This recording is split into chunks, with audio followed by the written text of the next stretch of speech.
Mencolok perhatian, kehadiran sekelompok pria dengan cara tak biasa di sebuah pesta pernikahan curi perhatian. Sekelumpuran pria ini datang dengan busana yang tidak pada umumnya digunakan untuk kondangan. Jika biasanya kaum pria pakai baju batik atau kemeja di pesta nikahan, lain halnya dengan sekelompok pria viral ini. Pasalnya, 6 pria ini datang sambil menggunakan dasar warna-warni ala emak-emak. Momen sekelompok pria datang dengan dasar bapak ini diunggah oleh salah satu akun TikTok. Kehadiran mereka sontak bikin heboh. Apalagi ke-6 pria tersebut masuk sambil berjoget. Awalnya seorang pria berdasar masuk, lantas pria lain mengikuti dari belakang. Mereka terlihat nyaman mengenakan dasar sambil berjoget gembira. Tak hanya dasar terusan, namun ada juga yang mengenakan dasar model one shot alias setelan. Lantas bagaimana reaksi pengantin melihat ada sekelompok pria datang dengan menggunakan dasar?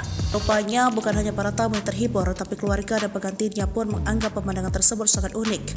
Lebih lanjut, pernikahan tersebut digelar pada 9 Desember 2023 di Payakumbuh, Sumatera Barat. Meski pengantin pria sudah tahu kelakuan teman-temannya ini, namun ia tetap kaget karena tak menyangka mereka akan melakukan hal tersebut di pernikahannya. Postingan viral ini pun dibanjiri komentar netizen.